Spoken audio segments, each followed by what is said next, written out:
I'm Shahar Azani, and in the news, another round of war between Israel and Gaza's Kingdom of Terror as Israel launched Operation Shield and Arrow. Why now? And what's next?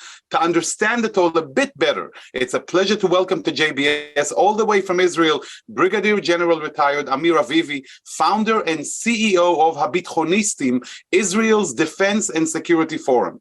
Amir Avivi established the forum in February of 2020 to promote the national security of the state of Israel and to ensure its existence and prosperity for generations to come. Amir retired from the Israeli Defense Forces in 2017 and has more than 30 years of military, counterterrorism, and national defense experience. Amir, thank you so much for joining us today. Thank you, Shahar. It's really a pleasure. Thanks. So let us first ask you to somehow remove the haze and the mist above all of this. What happened? How did we reach this situation when we have missiles coming again from Gaza into Israel? Well, I can say that Gaza has become an Iranian base, Iranian front. The Iranians are funding both Hamas and Islamic Jihad with tens of millions of dollars a month. They are building a very strong capability in Gaza, which is very similar to what we're seeing in Lebanon with Hezbollah, with the Houthis in Yemen, with the militias in Iraq, and the forces that are building also in Syria.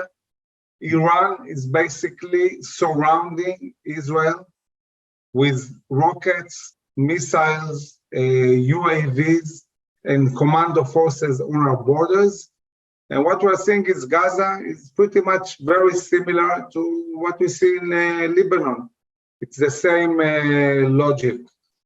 And this is true. The Iranians are giving the money for them to attack Israel. That's the whole purpose.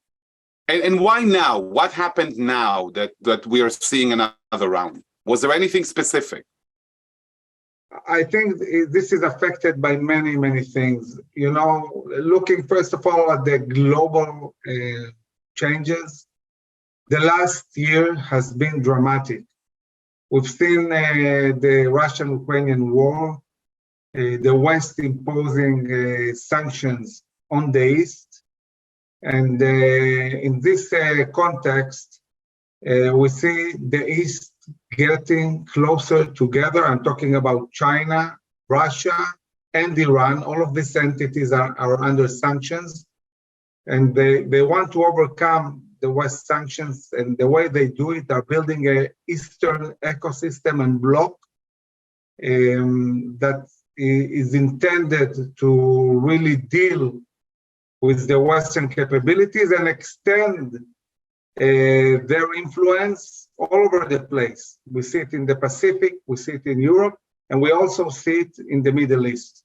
Russia has become increasingly dependent on Iran. Iran is providing Russia with missiles, is providing Russia with many UAVs that are used to attack Ukrainian installations. And because Russia is dependent on Iran, they're willing to assist Iran any way possible.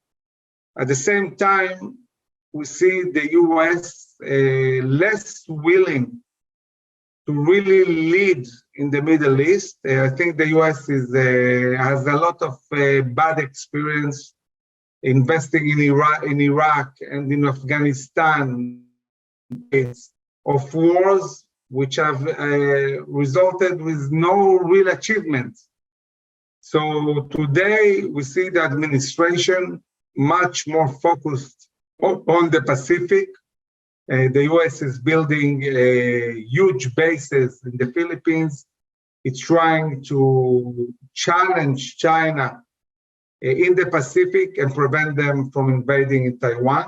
Also, the US is deeply invested in Europe and Ukraine, trying to really counter the Russians, affect the Russian expansion in Europe. So we have to understand that when Israel says to the US, guys, listen, the real thing is the Middle East, is Iran. This is the real threat. Invest in the Middle East and let's deter Iran from moving forward with their nuclear plans, it's not that easy to convince, because the US is spread in many places. They haven't invested in the army the way they should have for many years. So a decision to focus on the Middle East is not a simple decision. So the global and regional situation are really affecting the situation. Iran is getting more dominant, stronger. The CIA director said already in December that we are witnessing a Russian-Iranian front in the Middle East, and this is dramatic. This week we held, IDSF, we held a big convention. Prime Minister Netanyahu, during the operation, took the time to speak in our convention, and he said 95% of everything that Israel is experiencing is Iran. Iran is threatening us from the north, from Syria, from Gaza. They are investing huge amounts of money in terror organizations, also in Judea and Samaria, in the West Bank, and in East Jerusalem. They are affecting everything that's going on inside and around Israel. And this is the overall context of what we're seeing now. Because Iran feels stronger, they're backed up by Russia and also by the Chinese economy. They're more emboldened to challenge us. And the way they're challenging us is through their proxies. And the Islamic Jihad is an Iranian organization completely funded by Iran. Iranian ideology. They shot Israel, not for the first time. We experienced that a week ago. And the Israeli government and the IDF understood that we really need to build back our deterrence, and we need to attack the Islamic Jihad in Gaza. This is the context. Amir, first of all, thank you very much for this analysis, because you took us from the prism of the immediate border clashes between Gaza and Israel to look into the global scale and, of course, the greater Middle East and naturally the world. But I want to ask you specifically, you were talking about the Islamic Jihad being an Iranian proxy, and there seems to be, by Israeli leadership at least, a differentiation between Hamas and Islamic Jihad. Is it a real difference? I mean, when you fight against Gaza's terror, does this differentiation make sense? Because at the end of the day, Hamas is the sovereign in Gaza. Nothing could happen, to the best of our understanding, without Hamas's acquiescence, at least, if not active support. So is Israel correct in making this differentiation between the Islamic Jihad and Hamas? Well, I agree that both of them are terror organizations devoted to the destruction of Israel. Both of them are funded by Iran. Both of them serve Iranian interests. Having said that, Israel pursues its own interests.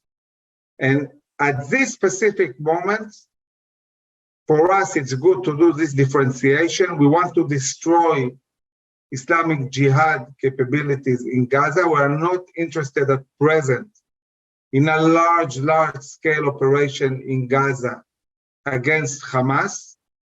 We want to have a very short operation. We want to keep everyday life in Israel as normal as possible.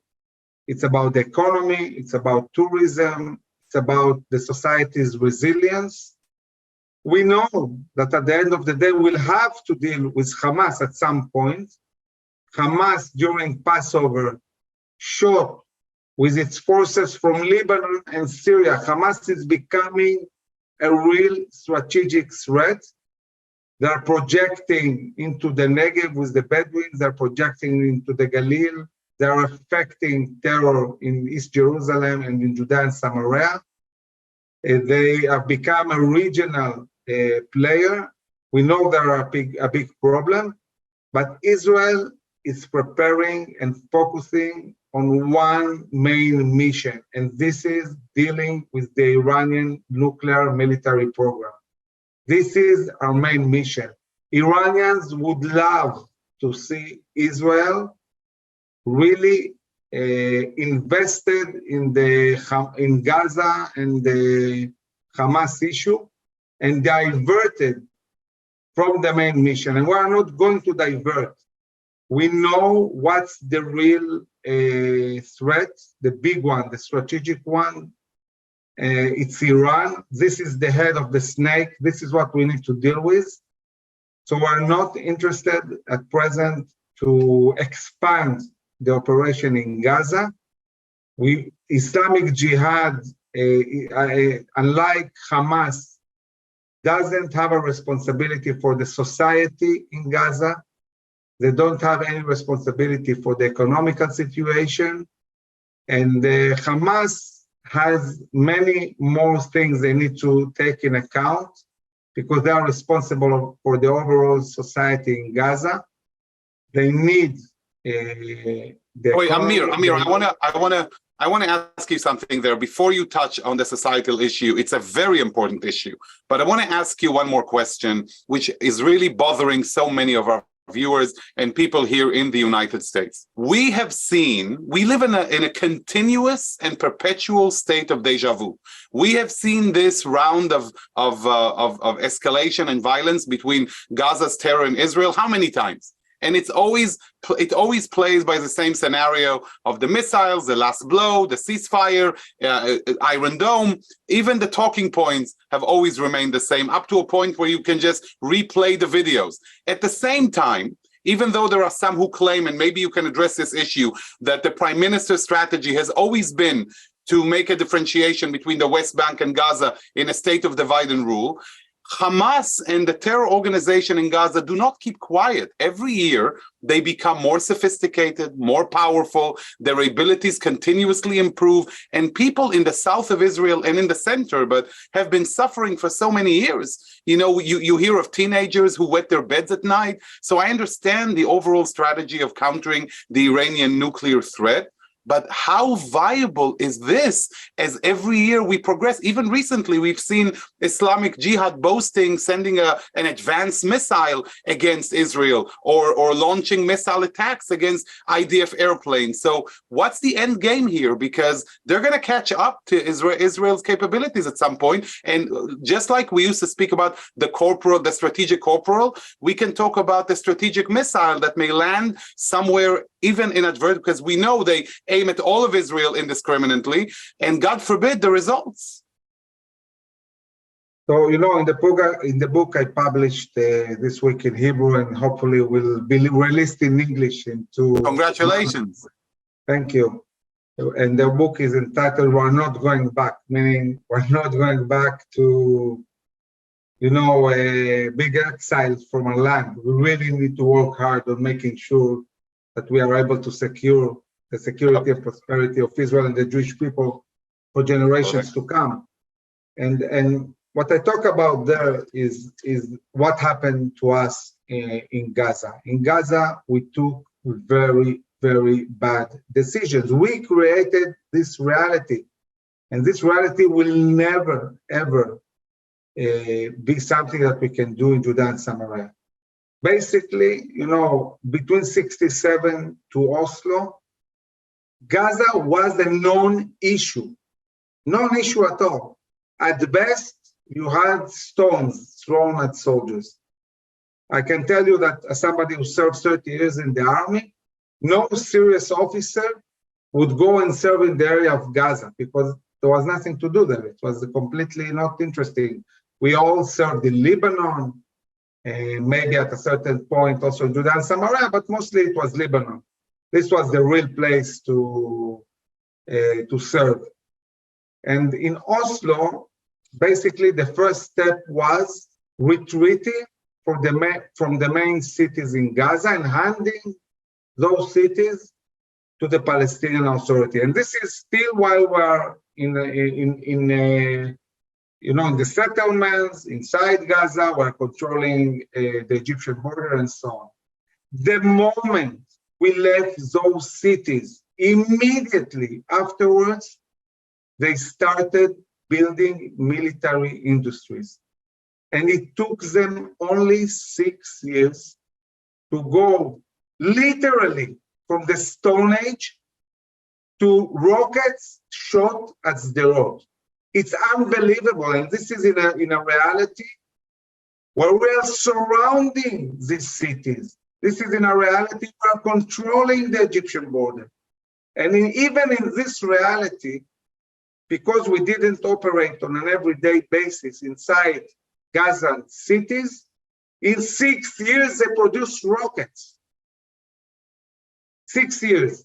The next step was, now supposedly in this situation, the reasonable thing to do was to say, this peace agreement didn't work. The reality is not what we pictured or agreed upon, and let's reverse it. But instead of doing that, we said, you know what? It didn't work in Gaza. Let's take the same solution to Judea and Samaria. We retreated from the cities in Judea and Samaria, in the Palestinian cities. We retreated also there. And in 2 years, we had an intifada with 1,000 Israelis killed by suicide bombers. Right. It took them no time to really move from almost no capabilities to building a whole industry of explosive belts, of terrorist weapons, and still in a reality where we are surrounding the cities, when we are in the Jordan Valley, and still they were able to do it. But that wasn't enough. We saw this complete 100% failure. And then what we did, on one hand, we did Operation Defensive Shield and conquered back all the cities in Judea and Samaria. And at the same time, after winning against terror, Prime Minister Sharon decided to disengage from Gaza in the midst of a war, of a fight, of operations, of a failure of the process we did in Gaza. And he connected Gaza with Egypt. I was the aide-de-camp of the Chief of General Staff at that time. I participated in the cabinet meeting when Sharon said, I want to disengage. What's your assessment? And I thought to myself, you know, you usually assess first and then decide.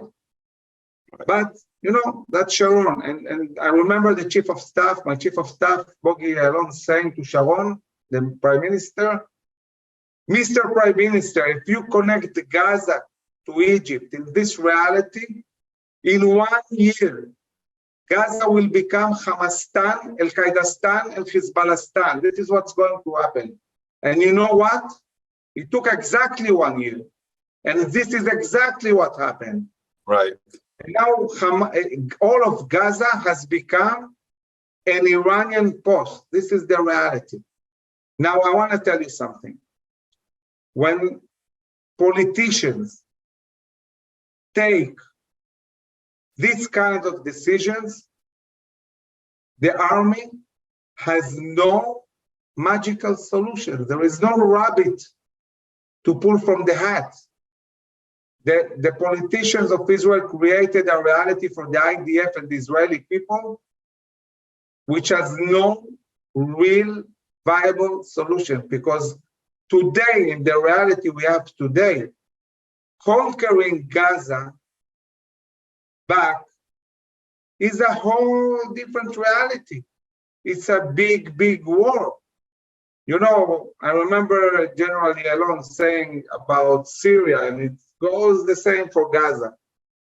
When you break an egg and you make an omelet, you cannot take it back to become an egg.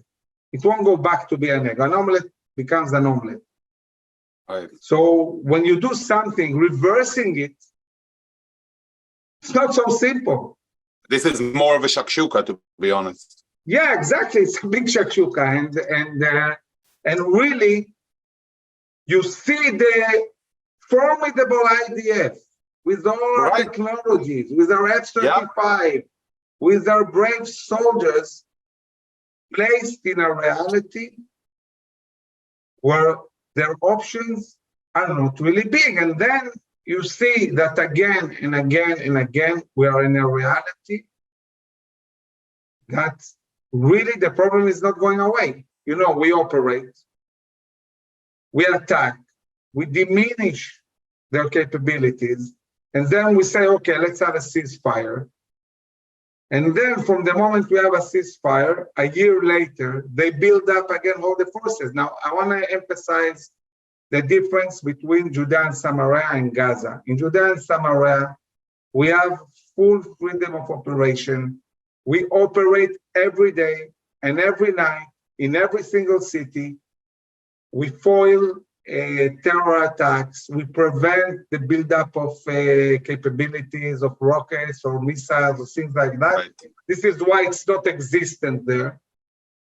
In Gaza's reality, we're not able to apprehend even one terrorist, because crossing the border into Gaza, in the reality we created, is a war. Is a war. So, Amir, what I understand, you know, paying for past mistakes. Do you see any viable path or solution, anything that can be done? Or are we, at least for the time being, until something major changes, condemned to repeating this vicious cycle? Okay, so there are several strategies I want to talk about. First, I want to explain what has been Israel's strategy for a long time. It has, a reason. It has been done by all governments, and certainly Netanyahu's government. And this strategy is similar to the US strategy against the USSR, the containment doctrine.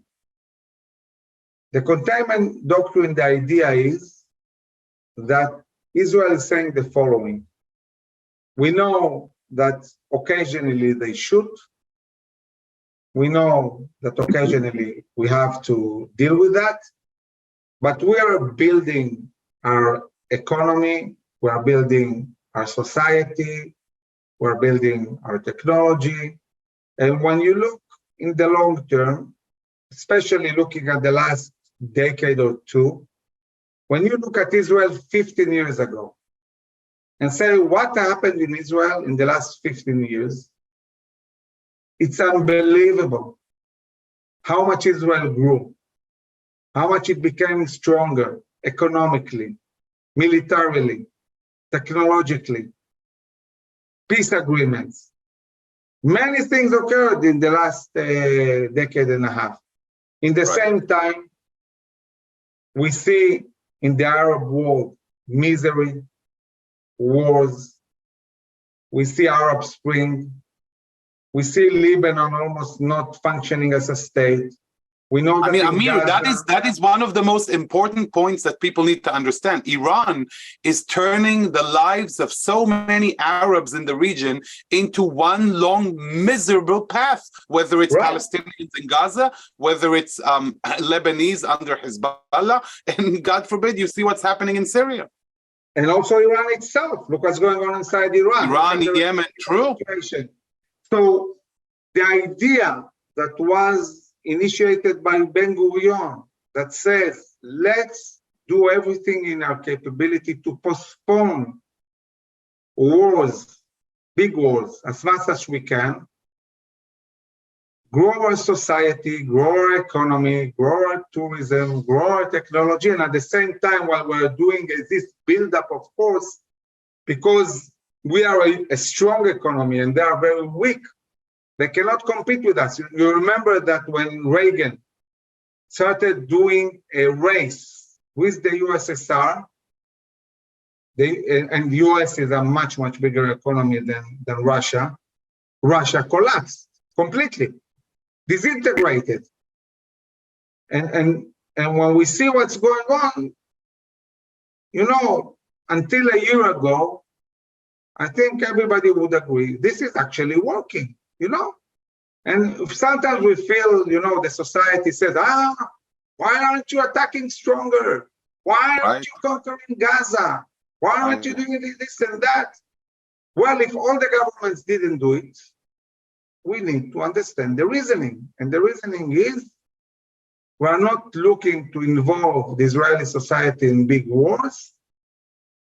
We know that eventually, every now and then, there is like a few days of attack, but look at the big picture. The big picture is that Israel is thriving and they're getting weak. But Amir, are they getting weaker? So I think that in many ways they are getting weaker, but there is also another thing that is happening. There is another vision that Israel is pushing forward, and this is, I would say, mainly based on technological innovation. You remember that the tunnels, for example, were a huge strategic asset for Hezbollah and Hamas, and we managed to overcome this and completely destroy this capability. Today, the tunnels, which were such a big deal, not relevant anymore. Okay, we are able to deal with this. Now, as we see, the challenge is rockets and missiles and UAVs. So we did the first step, building Iron Dome and building David Sling and all these capabilities. But look what is the next step. The next step is the laser technology. Israel is moving very fast towards a capability that might almost completely disable this capability of rockets and mortars shot at Israel to such an extent that almost everything they will shoot will be destroyed above Gaza or Lebanese aerospace, in a reality where we won't even need to alert the Israeli society. Wow, now, that would be a true revolution, Amir. This is something that looks visionary. It's a reality that we might find in a year or two. We're about to achieve this this capability. So many leading officers, commanders in the IDF and in other organizations are saying, guys, we need a bit more time, but looking in the long term, we will be able to completely eradicate the threat, destroy every single capability they have. They won't be relevant. They won't be able to really challenge us in any way. Not through rockets, not through tunnels, not through UAVs, because also the laser is able to deal with multiple UAVs, and we have other technologies, and we are much more advanced. So why invest in thinking about conquering them and so on?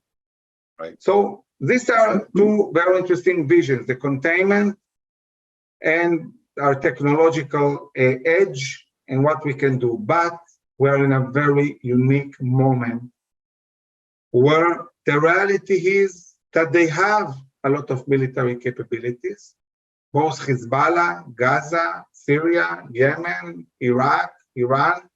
Iran is moving towards nuclear capabilities. And here we have three possible scenarios for the coming year or two. One scenario, I would call it the Yom Kippur scenario. Yom Kippur scenario is a reality where Iran feels they have achieved a level of readiness that enables them to attack Israel in a multi-front war from all fronts. And this attack can be by surprise, because shooting missiles, rockets, and UAVs is something that once you decide, you can do it very, very fast. It's not even, we cannot take for granted that we'll be able to alert in time. You know, in Operation Guardians of the Wall, Hamas decided to shoot our capital, Jerusalem. The IDF knew that only an hour before. What can you do in an hour? What kind of alert is this? If you have to bring reserve and so on. This is complicated. So we might find ourselves in a Yom Kippur war. It won't be tanks, it won't be divisions, right? But it can certainly be rockets, missiles, UAVs, and commando on the borders. And it's possible, it's a reality that might happen. And when I talked about the Russian-Iranian alliance, when I talked about China backing up Iran economically, when I talked about the lack of leadership of the US, looking also at what's going on inside Israeli society, the politics and so on, all of this might bring us to this scenario. But there is also another scenario.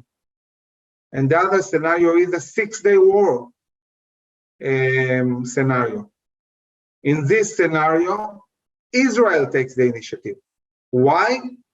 Because we need to deal with the Iranian nuclear program. And there might be a moment, in 2 months, in 6 months, in a year or two, that Israel says, that's it, the red line has been crossed, we need to launch an attack on Iran. And I think it goes without saying that the day we attack Iran, and we are completely capable of doing that, this will bring a regional war with Lebanon and with Gaza, and we'll have to deal with this. And we have to be ready for that. And it's something we're preparing for. This is the focus. This is why we're not going to throw all of the IDF into Gaza now. Our eyes is to the north. Our eyes is to the east. This is what we need to prepare for, and we're not going to lose focus on what we need to prepare. Amir, just because we're almost out of time, I want to ask you one last question before we finish. Do you expect this round to be over soon, just like the other rounds, without any significant change? I think that the level of losses that the Islamic Jihad has now, they're in a situation where they need desperately a ceasefire. The Iranians are trying to prolong this fight. There are different interests. There's also a difference in interest between the leadership outside of Gaza, like Ziad Nakhle, and the leadership, what is left from the leadership of Islamic Jihad inside Gaza. But eventually, I think soon enough, we'll stop the operation. And there is only really one hope for a complete change of reality, and this is American leadership in the Middle East. If America steps forward, there will be peace with Saudi Arabia. There will be peace with Pakistan and Indonesia and Oman. There will be a capability to build a strong alliance and pose a credible military threat against Iran and stabilize the Middle East. The Middle East is not stabilized. We need to stabilize the Middle East and stop Russian, Chinese expansion and Iranian expansion. It's a global challenge. This is not just about Israel. This is a global challenge. I think this is the main takeaway from this fascinating conversation. And I can tell you personally that I have learned a lot from talking to you. And I want to thank you on behalf of all of our viewers on JBS and beyond for your words of wisdom and insights. And you mentioned your book. Can't wait for it to come out in English and have you again for a lengthier, in-depth discussion on the global strategies in the region and beyond, and in your book. Thank you so much, Amir, for joining us. It's a pleasure. Thank you very much. And let's hope for quieter times for Israel, may it forever emerge victorious over its terrorist enemies. I'd like to thank all of you for watching and joining us for yet another ITN shedding light on the important issues of the day. I'd like to thank our director, Sloan Copeland, JBS's acting CEO, Dara Golob, our technical manager, Michael Paley, transmission manager, John McDevitt, and to our wonderful producer of In the News, Carol Lilienthal. For JBS, I'm Shahar Azani. Until next time, shalom and lehitraot, and see you soon.